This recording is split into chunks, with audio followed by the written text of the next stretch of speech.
Mu butumwa bwiza nk'uko bwanditswe na Luka, turasoma muri iki gice cya gatatu. Dusome mu gice cya gatatu,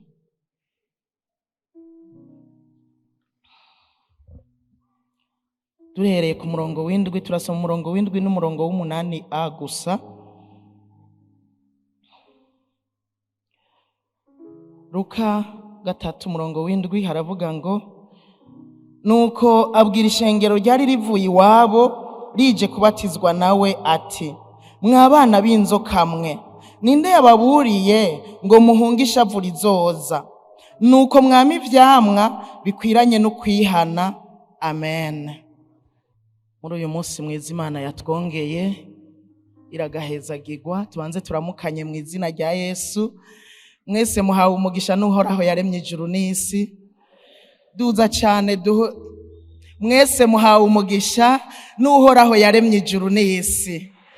Imana yabongeye uyu munsi baha umugisha mu izina rya Yesu.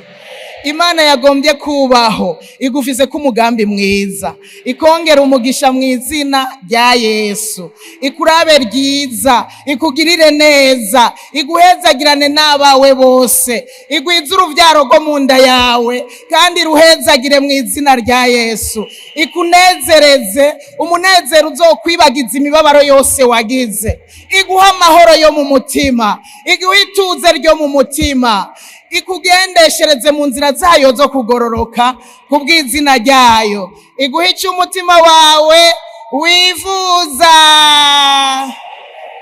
Haleluya. Yesu ashimwe. Guhinduka birashoboka, bivana nuko ubihisemwo. Teme yanje ivuga ngo impinduka nyazo ni nk'imwe yo kuwa Mungu heza, ni impinduka nyazo cyangwa impinduka nyakuri. Kuko mu Gifaransa nagihawe kivuga ngo transformation radicale, ni impinduka nyazo, impinduka nyakuri. Haleluya. Iyi impinduka nyakuri rero ni impinduka ndakwifuriza kugira impinduka nk'iyikinyabwoya. Umwaka wo guhinduka nk'ikinyabwoya. Ikinyabwoya gihindutse ntigisubira kuba ikinyabwoya, ahubwo gihindutse kibiki ikinyugunyugu. Haleluya. Umwaka wo guhinduka nk'ikinyabwoya. Haleluya. Ni umwaka wo guhinduka nk'ikinyabwoya, ukava mu bunyabwoya ugahinduka ikinyugunyugu. Ikinyabwoya kirababa, ikinyabwoya kiguciye ko urababwa kandi nyene usigara uriyagaza kandi nyene harabuduhere. Iyo gihindutse rero, iyo cihinduye gikeneye kwihindura, gihinduka ikinyugunyugu. Akanyugunyugu nyene kaguruka. Murabona akanyugunyugu ko gasa neza. Uyu mwaka rero ndakwifuriza guhinduka nk'ikinyabwoya. Haleluya. Yesu abwira ishengero ryari rije kuri we ngo babatize, arababwira ngo mwabana b'inzoka mwe, ninde yababuriye ngo muhunge uburake buzoza, ngo muhunge urubanza ruzobaho. Yesu nagira ndakwibutse ngo abona mu mitima. Yesu araba mu mitima. Aba bantu bari baje kubatizwa nawe, bari baje kubatizwa nawe, ariko batemeye guhinduka mu mitima nk'ibinyabwoya. Arababwira ngo mwibaza ko ari gute, ko ari kubera iki yababwiye ngo mwabana b'inzoka mwe? Yababwiye ngo mwabana b'inzoka kubera yabonye baje kuri we ngo babatize ari inzoka. Ari inzoka no kuvuga iki? Inzoka ndakwifurije kudahinduka nk'inzoka. Inzoka ihindutse iriyubura ikava ku rushato. Urushato ruvuye kwiguma ari yayindi nyene igarutsira gukomora kwa kundi nyene. Turi kumwe? Igarutse ivuye kwiyubura iragukomora kandi ukamererwa nabi. Arababwira ngo mwabana b'inzoka, mu yandi majambo mwebwe muje nk'inzoka. Uburyarya muzanye uburyarya gusa, kwikurako kwerekana abantu ivy'inyuma kurushato gwavuyeko, ariko mu mutima bikimeze kwa kundi. Arababwira ngo mwabana b'inzoka mwe, muri ryarya mwerekanya kakanya nyene kumengo mwihanye, ariko sivyo. Ejo muzoba mwongeye kuba ibiyoka, ejo muzoba mwongeye kuba kwa kundi mwari mumeze. Haleluya. Haleluya. Imana idufashe. Yesu yari yababonye mu mutima. Usomye hepfo kuri uyu murongo w'9 arababwira ngo ariko mwabana b'inzoka, incabiti igenekerejwe ku bitsina vy'ibiti. Mu yandi majambo ngo attention, le temps passe vite. Mu yandi majambo inshoka, umwanya n'umwanya urubanza rurashobora kuza. Umwanya n'umwanya Yesu arashobora kuza. Umwanya n'umwanya urubanza Imana ishobora kurubacira. None rero nimwihane. Yaciye ababwira ku murongo w'9, nuko rero nimwami ivyamwa bikwiranye no kwihana, kubera yari yabonye yuko baje bahindutse nk'inzoka. Nimwami ivyamwa bikwiranye no kwihana. Mu yandi majambo nimuhinduke gose. Uyu mwaka n'umwaka wacu wo guhinduka gose, abana nk'inzoka canke guhinduka nk'uruvoruvo. Uruvoruvo nago ruhinduka bivanye naho rugeze. Rugeze mu vyatsi bisa n'urwatsi rutoto ruca rusa n'urwatsi rutoto. Uruvoruvo rugeze mu vyatsi vyumye uzubona rusa n'ivyatsi vyumye. Uruvoruvo rugeze ahantu hari inginagina uzubona ruhindutse nk'inginagina. Hariho abantu rero bakizwa nk'uruvoruvo, aho bageze bagaca basa naho bageze. Bashika hariya bagaca basa naho bageze. Baje muri eglise bagaca basa n'abakijijwe gose, bahindutse gose. Ariko Yesu aravuga ngo nuko nimwami ivyamwa bikwiranye no kwihana. Hinduka gose, muce mwami ivyamwa, abantu babiryeko. Biraryoshe gukizwa gose, abantu bakaturyako, bakarya kwihangana, kuko wakijijwe neza arihangana. Haleluya. Ico ni cyamwa cy'uwahindutse gose, arakizwa gose, atahura yihangana akihangana. Nimuze twama ivyamwa by'urukundo, urukundo rube muri twebwe rugwiriye, dukundana hagati yacu, ariko n'urukundo dukunda Imana. Nimuze duhinduke gose, ishavu ntirikabe muri twebwe. Nimuze duhinduke gose, abantu barya ubugwaneza muri twebwe, abantu barye amahoro dufise tuyaheka abandi. Nimuze duhinduke gose, umunezero ube muri twebwe ugwiriye, nk'abavuye muri bimwe vya kera bakaba binjiye muri bishasha muri Kristo Yesu, hanyuma bakagendana umunezero. Uyu mwaka n'uwimpinduka nyakuri, n'uwimpinduka nyazo. Ndakwinginze ntuzohinduke nk'inzoka, ntuzohinduke nk'uruvoruvo. Imana idufashe cyane. Haleluya. Imana idufashe gose. Hasigaye akanya gato, burya hasigaye umwanya muto kweri, nuko abantu tuguma tuvuga ngo hasigaye umwanya muto, ngo aho mwabivugiye, ariko hasigaye umwanya muto. Erega we kuri wewe hashobora kuba hasigaye umunsi umwe, uwundi indwi imwe, uwundi ukwezi, uwundi umwaka. None iyo dupfuye ko biba biheze, duca tugenda kurindira gwa rubanza. Erega bariko bavuga ngo hasigaye umwanya muto, nuhava biraba ngo bishire mu kugaruka k'umwami wacu Yesu gusa. Oya, bishire n'urupfu rushobora kuza rukaguhitana ntusubire kwama ivyamwa, rukaguhitana ntusubire nuronka ko karyo ko kwama ivyamwa ngo abandi bakuryeko. Haleluya. Duhinduke gose tugize imitima mishasha. Duhinduke gose ivya kera bihere, tugira imitima mishasha, twama ivyamwa bikwiranye no kwihana. Uyu mwaka nakarya Imana iduhaye, nimba yaratubwiye ko ari umwaka wo guhinduka gose, nakarya Imana itwongeye. Burya ni umwaka wo kwisubiramwo, ukaraba mbega narahindutse gose, mbega ivyamwa bene data bariko bararya kuri jewe nibihe? Ivyamwa vyiza, ivyamwa vyotuma nabo bahinduka, ivyamwa vyotuma nabo bamererwa neza, bariko bararya kuri jewe nibihe? Haleluya. Haleluya. Reka tuvugane ibintu bibiri byo kubera amaso muri uyu mwaka w'impinduka. Icambere, ubere maso abagenzi, ube maso ku bagenzi ufise, canke ube maso kubijanye n'imigenderanire ufitaniye n'abantu. Ube maso cyane, kubera burya mu migenderanire tugiranira n'abantu haravamwo impinduka cyane. Imigenderanire irafise ubushobozi, irafise ububasha bwo kuzana impinduka muri wewe. Burya umugenzi wawe arimwo inkomezi Imana yamushizemwo zo kuzana impinduka kuri wewe. Mu yandi majambo, muri uyu mwaka ube maso kubw'abagenzi ufise.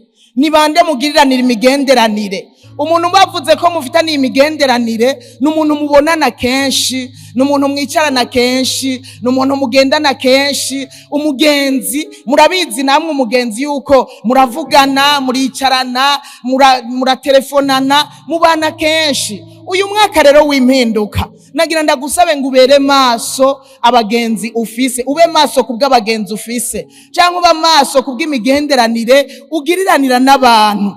Kubera iki? Kubera bizokuzanira impinduka mbi canke nziza. Haleluya. Imigenderanire ishobora kukuzanira impinduka mbi canke impinduka nziza. Ubwa mbere reka mvuge ku bantu, nanga uturorero tw'abantu bagiriraniye imigenderanire hanyuma bizana impinduka nziza. Nitwohera ku bibi, reka duhere ku vyiza kugira bize kumira ibibi ninabigerako navyo. Yesu ashimwe. Abantu bagiriraniye imigenderanire myiza izana impinduka nziza. Uwa mbere ni Eliya na Elisa. Eliya baragendanye na Elisa. Elisa kandi yaciye ahinduka umukozi wiwe. Sinzi ko mwasomye amakuru y'ihamagagwa rya Elisa. Yamusanze hariko arakoresha inka irima, hanyuma Eliya arakikama. Yari yarabibwiwe n'Uhoraho, arakikama muterera ku ikoti yiwe. Ubwo nyene Elisa bica biraduga acaravuga ati rindira gato mbanza nje gusezera muhira, nje kubabwira ibimbaye kuko ndagukurikiye. Hanyuma Eliya aramubwira ati Jesse ndakuvugishije, bandanya wigire. Aragenda aratanga ikimazi, arasezera biwabo, acaraza arakurikira Eliya. Aramukurikira amubera umukozi, baragendana imyaka ntayo nzi, ariko icyo nzi baragendanye. Hanyuma harageze igihe Eliya kugira ngo atandukane na Elisa.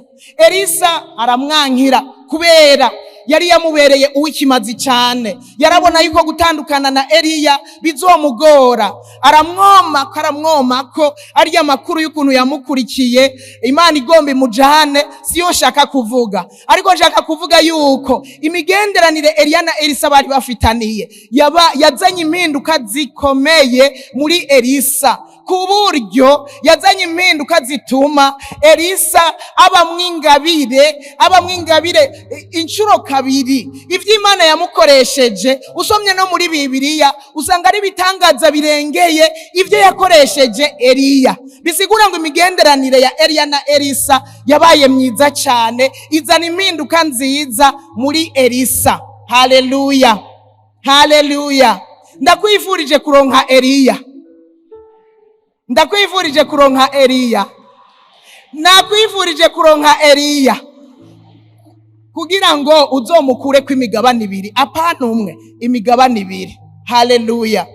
Akandi karorero kagira kabiri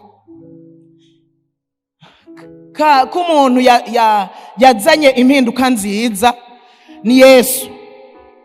Yesu yaragendanye n'abigishwa. Reka mpere kuri Dawidi. Dawidi nawe yaragendanye n'abantu b'imburakimazi mu gihe yarahunze Sawuli. Bibiliya iravuga ngo abantu bamukurikiye bari abantu bari mu magogwa, abantu bari bafise amadeni, abantu bari bahindutse ibirara mu miryango, barara mwibarabara. Burya ngo nibo bantu usomye Bibiliya bakurikiye Dawidi hamwe yahunga Sawuli akaja kuba mwishamba. Abo nibo bantu bamukurikiye. Bibiliya igatomora neza yuko bari abantu b'imburakimazi. Baramukurikira Dawidi. Dawidi nawe murazi ko yubaha Imana. Baramukurikira, baragumana mwishamba, baragwana intambara, bagenda bahunga Sawuli. Sawuli aratinda arapfa, barabandanya urugamba, Dawidi aratinda araba umwami. Ariko babantu uko babanye na Dawidi babandanije guhinduka, babandanya guhinduka, baratinda babihita abagabo b'abahizi. Usomye amakuru ya Dawidi ya Dawidi ukuntu yasozereye. Amakuru yiwe asozera ryoshe cyane batubwira abahizi ba Dawidi. Aba bahizi ba Dawidi ni babandi nyene batangurana urugamba ari mburakimazi, ariko bahinduka abantu inkengerwa imwe ishobora guhura n'abantu 10,000. Murumva izo mpinduka ko ari zidasanzwe. Hamwe umuntu umwe ashobora gutera abantu 10, ashobora kugwanya abantu 10,000. Haleluya, haleluya. Habaye impinduka, bamwe b'imburakimazi bahinduka abahizi. Birashoboka yuko ugendana n'umuntu wari wumva atacumaze, wari wumva atacuri, wari wumva usuzuguritse, hanyuma bigahinduka ukisangura umuntu w'ikimazi. Kandi ivyo ndabikwifurije mu izina rya Yesu. Ndakwifurije kuronka umuntu nk'uyo mushobora kugendana, wari wumva wisuzugura, wari wumva wikengera, ariko kubwo kugendana nawe ugahinduka umuntu w'ingirakimazi, ugahinduka umuntu arondegwa, yifuzwa, umuntu w'umuhizi. Haleluya. Kandi nagira ndakubwire ngo birashoboka. Ivyashobokeye aba bagabo majana ngahe, imbara majana 4 nimbara nibo bahagurukanye umengo na Dawidi nibo bamukurikiye. Icyatumye bahinduka nuko Dawidi yarimwe impwemu y'Imana, yarimwe ubushobozi bw'Imana. Dawidi yarubaha Imana, bagenda barahindukira inyuma yiwe ku buryo bahinduka abahizi. Birashoboka rero, guhinduka birashoboka, bivana nuko ubihisemwo. Reka mvuge rero umwami Yesu. Umwami Yesu yarabaye mw'isi, abaye mw'isi, kandi murabizi ko yari yaje kugira ngo duhinduke. Burya Yesu yazanwe no guhindura abari mw'isi, nico cyamuzanye, kugira ngo abari batagira ikimazi, abantu atabantu barimwo, kugira ngo bahinduke abantu b'Imana. Araza mw'isi, aba mw'isi, agenda aratoranya abo kugumana nawe kugira ngo abigishe, hanyuma aca batuma. Abo barabayeho, atoranya intumwa 12, ariko burya sibo barabigishwa biwe gusa, hariho n'abandi benshi babaye abigishwa biwe bamukurikiye, ariko hariho 12 bagumana nawe ku murango no mwijoro. Ariko burya hariho abandi bagabo b'Imana bitwa abafarisayo, ari abandi n'abasadukayo, bose biyita abantu b'Imana. Ariko abo Yesu aje arabaraba, asanga kagakiza kabo ni nk'akinzoka, asanga impinduka zabaye muri bo ni nk'iz'uruvoruvo canke inzoka. Arabahunga, acagumana n'abigishwa biwe gusa. Nico gituma Yesu atigeze aja kurondera imigenderanire hamwe n'abafarisayo n'abasadukayo. Nta migenderanire yarondeye hagati yiwe nabo, kuko we yarababona mu mitima. Ababonye mu mitima akabona ataba abantu bafise ubushobozi buhindura abantu nabi, buhindura abantu baba babi, ariko acagumana n'abigishwa biwe. Ababigishwa biwe 12 imisi bamaranye bagendana, yabaye imisi myiza, bagiye barahinduka. Murabizi harimwo Petero, afise ya karaktere yo kwiterera hejuru, afise ya karaktere yo gutaruka, ibintu byose umenga arabishoboye, naho nopfa n'urukundo rw'ibishika gose Petero yararufise, gushika havuga ati mwami Yesu, jewe nzopfana nawe, naho byonsaba gupfa jewe sinzoguhemukira, nzopfana nawe. Baharimwo ba Petero, ariko bagenda barahinduka baba beza. Hamwe Yesu abonye bahindutse neza, niho yaca arabasiga kugira ngo basigare barakora igikorwa. Aca arabarungika, aravuga ngo nimugende muhindure amahanga yose abigishwa, kubera yarazi ngo kubera bahindutse, bemeye bagahinduka, imyaka twamaranye baremeye barahinduka. Aca arabatuma ngo nimugende muhindure amahanga yose abigishwa. Haleluya. Kubera Yesu yarabona yuko bahindutse. Nshuti yanje, wahindutse, nagira ndakwibutse ngo ni wahindura abandi. Nimba warahindutse nawe uzohindura abandi, ariko nimba utarahinduka abandi nta guhindura, ahubwo uzorushiriza kubamira umururazi, barushirize kuba babi. Imana idufashe cyane. Ico baciza nuko twohinduka kugira ngo bikunde tuje guhindura abandi, kubera nidukwiye guhinduka ngo duce tugumaho turye tunywe tunezerwe, ariko birakwiye yuko tumaze guhinduka ukumva yuko hari ikintu ufise cyo gutanga, cuhaguruka ugende uhindura abandi. Kandi ico gikorwa Yesu yakiduhaye twese, aravuga ngo nimugende muhindura amahanga yose abigishwa. Ico gikorwa na wewe ni icawe, kirakuraba, twese kiraturaba. Mugabo na cyane cyane niwumva wahindutse uzoca uhaguruka ugende, kuko uzoba ufise ico gutanga. Yesu ashimwe, haleluya. Abigishwa rero baragenda, ariko yarababwiye ngo babanze barindire ubushobozi. Nico bari bakeneye gusa, ubushobozi bwa Mwemu Yera. Kandi bamaze kuburonka baravuze ubutumwa bwiza, abantu benshi barihana, abantu benshi barakira, abantu benshi barabohoka. Haleluya. Abantu benshi, ishengero riratangura rihereye ku bantu 12 gusa. Haleluya. None uyu munsi amashengero arahari mw'isi, byatanguriye kuri bajya bonyene gusa 12. Murumva ko bishoboka guhindura abandi, birashoboka, ariko ufise icyo bahinduza. Yesu ashimwe cyane, haleluya, haleluya. Ariko nagira ndakubwire ngo aba bantu nubona nubwo bagendanye na Yesu ari 12, hariho uwanse guhinduka. Nshaka kuvuga ngo bivana no kuhisemo. Nubwo bagendanye ari 12, Yuda ntiyigeze yemera guhinduka. Mu yandi majambo shaka kukubwira ko ushobora kugendana n'umuntu mwiza ukabikigaba. Urashobora kugendana n'umuntu Imana yashizemo ivyo wari ukeneye, ariko ukabifata minenegwe ukanka guhinduka. Nico gituma twaririmbye ngo guhinduka birashoboka, ariko bivana n'ukuntu uhisemwo. Haleluya. Yuda vyaranse ko ahinduka, amaherezo yiwe aba kwiyahura. Elisa nubona ko yaronse imigabane 2, yari afise ivyo ashobora gutanga agaha abandi, ariko mu nyuma nawe yararonse umukozi yitwa Gehazi. Bagendanye kuko yagenda aramukorera nawe nyene nkuko yakoreye Eliya. Gehazi nawe agakorera Elisa, baragendana, ariko Gehazi ntiyigeze yemera guhinduka. Gehazi, amaherezo ya Gehazi yabaye imibembe. Burya urashobora kugendana n'umuntu mwiza bikanka guhinduka. Ibaze kugendana na Elisa, afise amavuta imigabane 2 yo kuri Eliya, ugahereza mu mibembe. Imana idutabare cyane, Imana idufashe gose. Urashobora kuronka Eliya, urashobora kuronka na Elisa, urashobora kugendana n'umwami Yesu, ariko bikanka kuhinduka. Akarorero nakabahaye kaba abantu vyanse ko bahinduka. Rero bikuvako, nanje bimvako. Uyu mwaka w'impinduka shaka kukubwira ngo urabifisemwe uruhara. Impinduka urazifisemwe uruhara, kugira uhinduke urabifisemwe uruhara, kandi runiniya cyane, runiniya.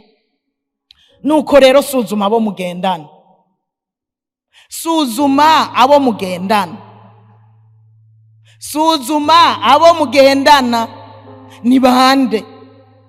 Nimba Yuda vyaranse ko ahinduka ari kagendana na Yesu, nimba Gehazi vyaranse ko ahinduka ari kagendana na Elisa, harakantu ugendanye n'umuntu mubi.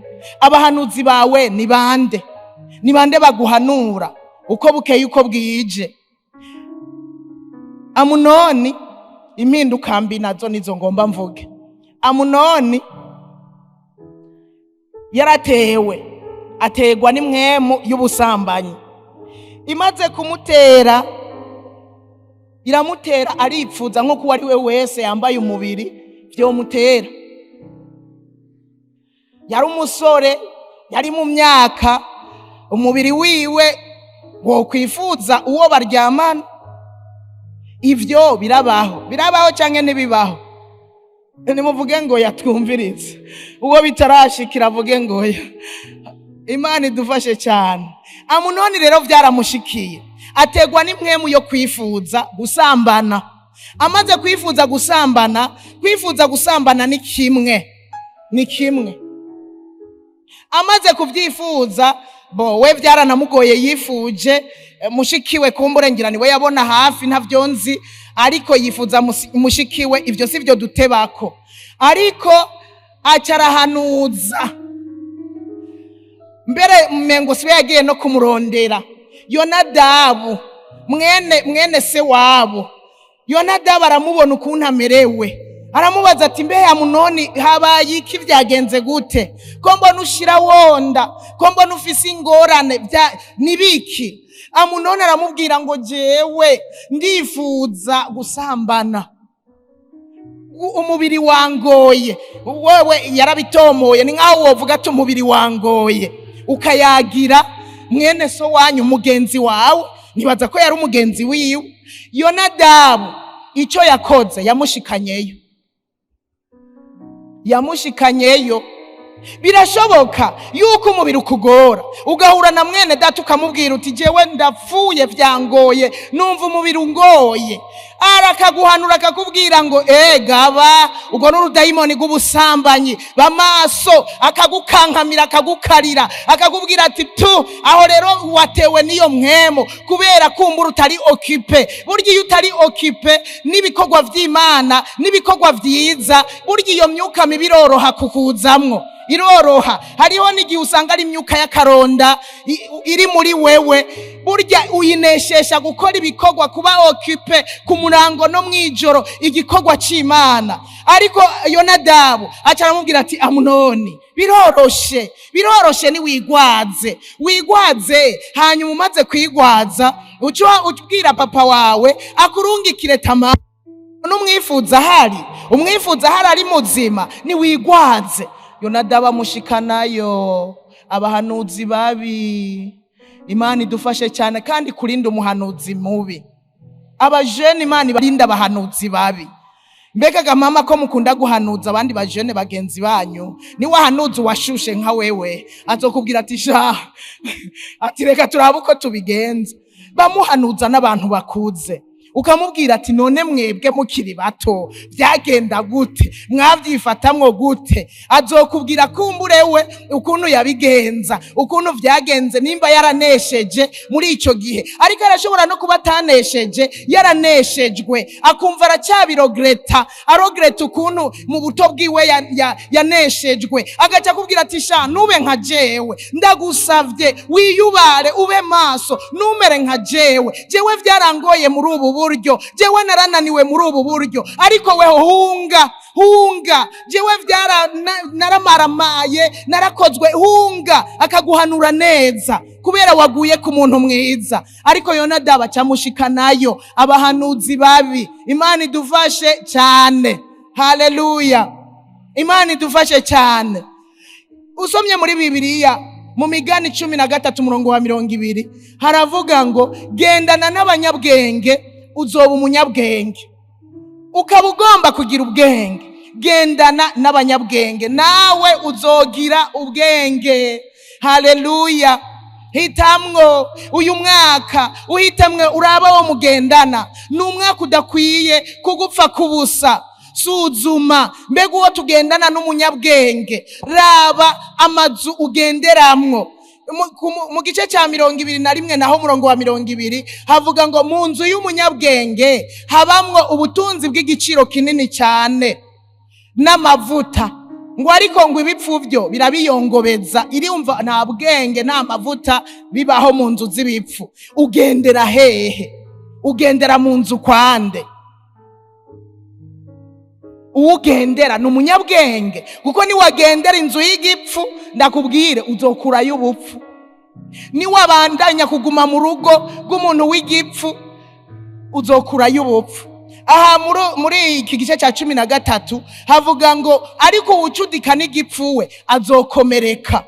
Ubanye n'umunyabwenge ugira ubwenge, ubanye n'umuntu aciye bugufi uraca bugufi, ubanye n'umuntu yubaha Imana aragukwega ugasanga nawe wagiye kubaha Imana. Ariko ugendanye n'igipfu, amaherezo ugira ibibazo, amaherezo ugira ingorane, amaherezo urakomereka, ugwa mu ngorane zikomeye cyane. Imana idufashe cyane. Ni wiyubare rero, hitamwo.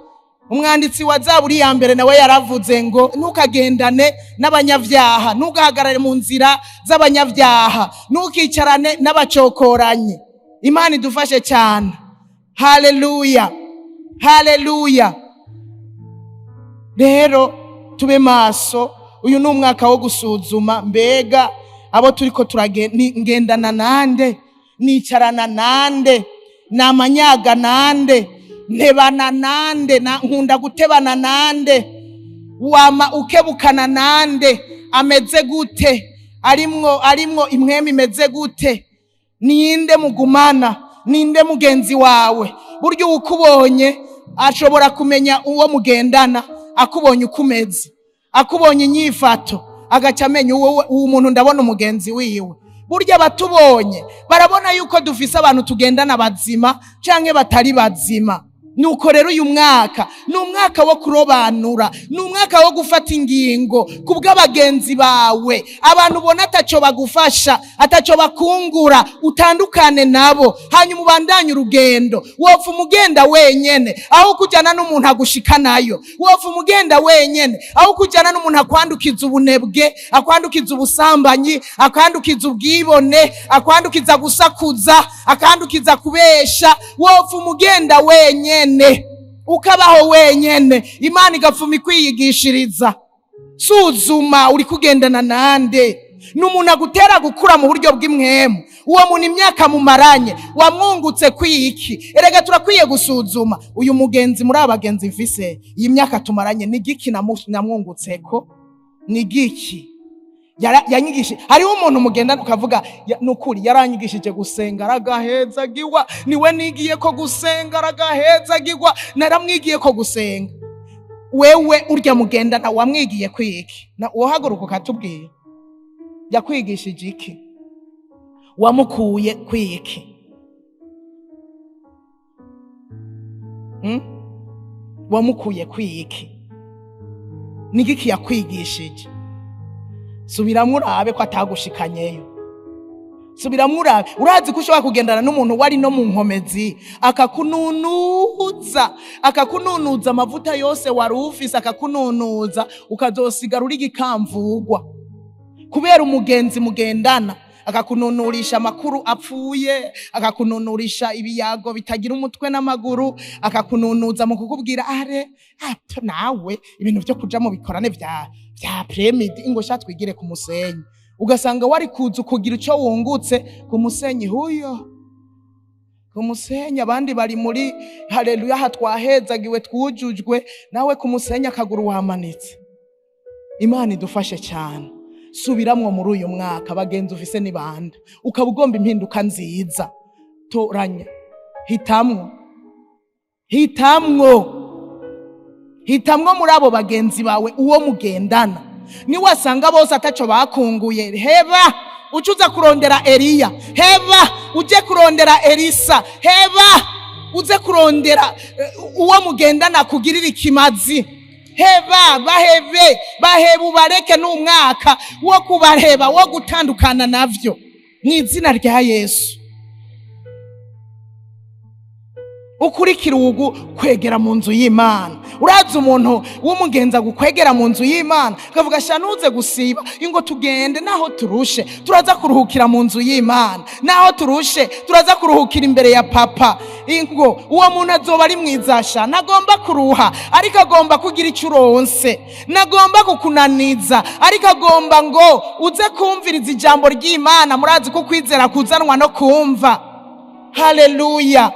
Uwo niwe muntu mwiza, niwe muntu mwiza. Umuntu ushobora kudugirako ukabona Imana, umuntu ushobora kudugirako ugashika mu gukura kwawe ko mu buryo bw'imwemu, umuntu ushobora kudugirako ukabona ubwiza bw'Imana, ukabona ibiri imbere, ukabona iyerekwa riri imbere, amaso yawe y'imwemu akabona, amatwi yawe y'imwemu akumva. Uwo muntu ni ukeneye, kandi nanje niwe nkeneye kugira ngo tugire impinduka nziza. Haleluya. Nimba Imana iduhaye umwaka w'impinduka, nigomba ko duhinduka tuba babi, ariko igomba ko duhinduka tuba beza.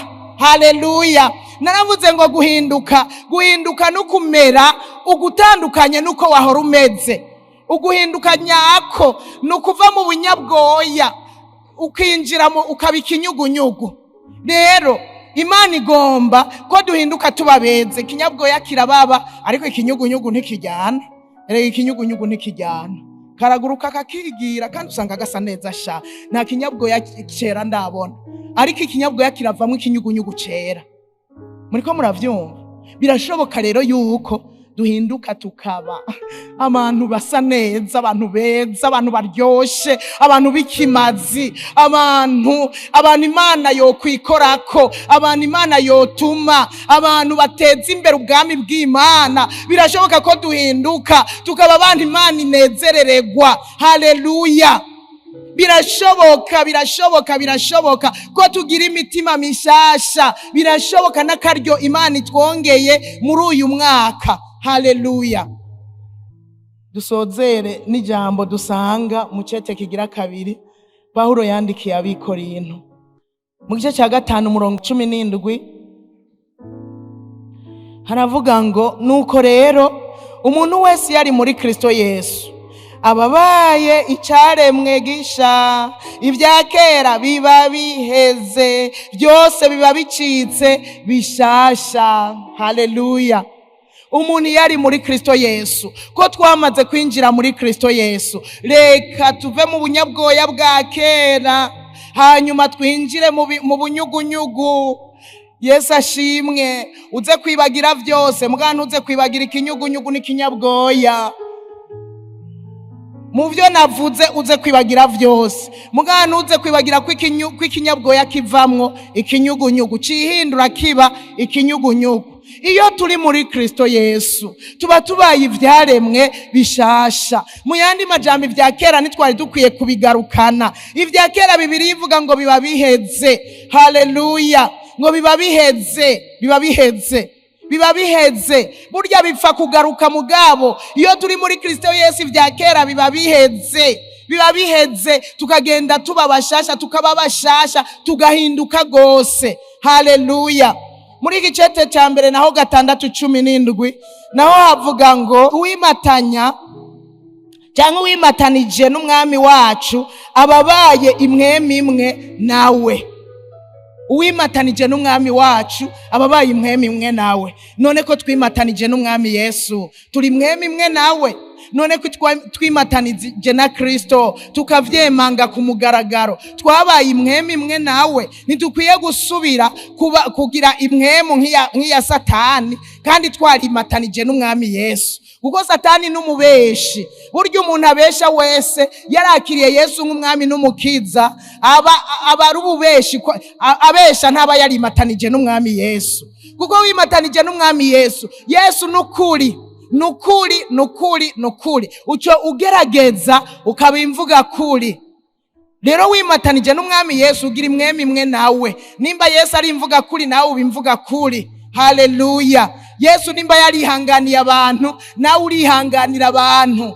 Yesu nimba abamuvuma yarabahezagiye, nawe abakuvuma urabahezagira. Haleluya!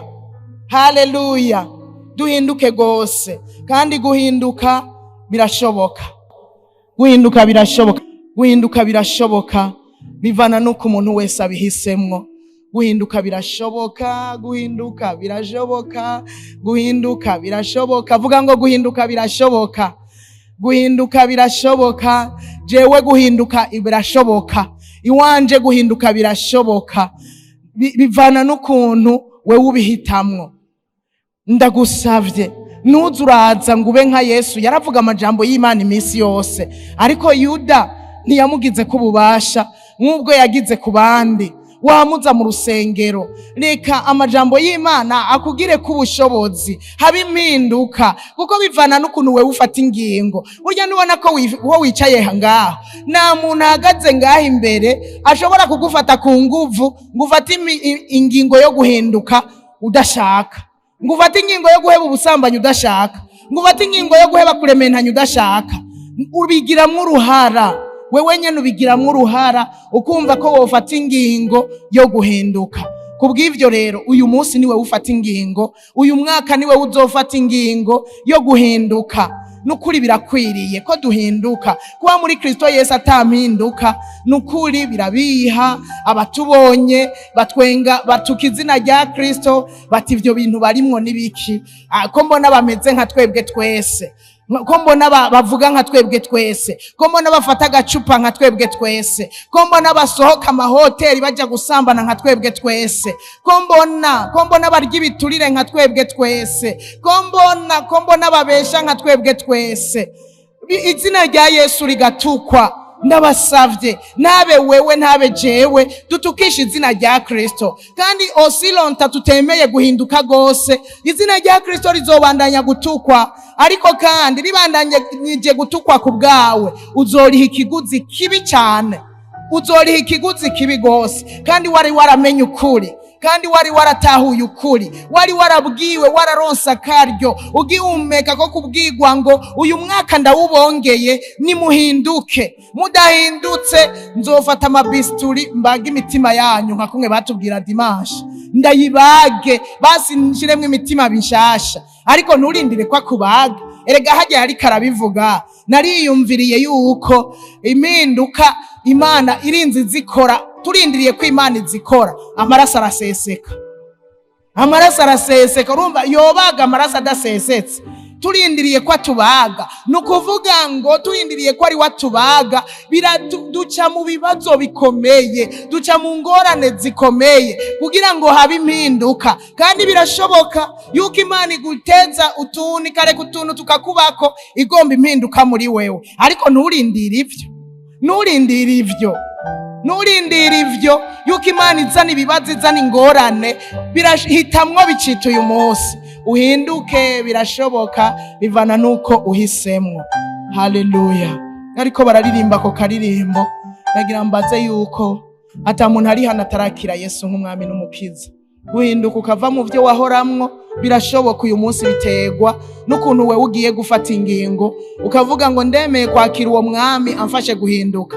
Kuko burya utakiriye Yesu byo kugora guhinduka ingeso wewe, kuko muririmbyi yavuze ngo nagerageje kwitunganiriza ingeso biranyankira gose, biranka gose. We niwotunganya ingeso zawe wewe ku nkomezi zawe, ariko birasaba ko winjiza Kristo muri wewe kugira ngo agushoboze guhinduka. Nimba uhari rero uduze ikiganza tukubone, ukubera umunsi mwiza wo kwakira impinduka. Yesu aguhezagire inshuti, Yesu aguhe umugisha mwinshi, Imana iguhezagire. Va hasi utera intambuko uze hano. Nimba hari uwundi aduze ikiganza, ushobora kuba wari warasubiye inyuma ukumva wabivuyemwo, utagikora ibyo wahora ukora kubera watewe n'intege nke, na wewe ndaguhaye ikaze. Kaze ubigarukemwo, ubibemwo, ukorera Imana. Aho hanze nta nyungu uzokurayo, canke gusubira mu bagenzi ba kera nta nyungu uzokurayo, uretse ko bazobandanya bagushikanayo mpaka. Kaze rero nawe wasubiye inyuma. Abaje kwakira Yesu muhagarare. Yesu abaha umugisha. Abantu ari ubwa mbere bakiriye Yesu, nagira ngo iyi ntambuko mwateye burya niyigaragara ko mwizeye, mwarinze mutera intambuko muvuga ngo nukuri ndahisemo kumwakira uwo Yesu. Aha rero iyi ntambuko jewe noyita intambuko yo kwizera, ariko intambuko yo kugororoka. Burya mwizeye muba muhawe kugororoka. Ubu ikindi muca mukora ni ukwaturisha akanwa,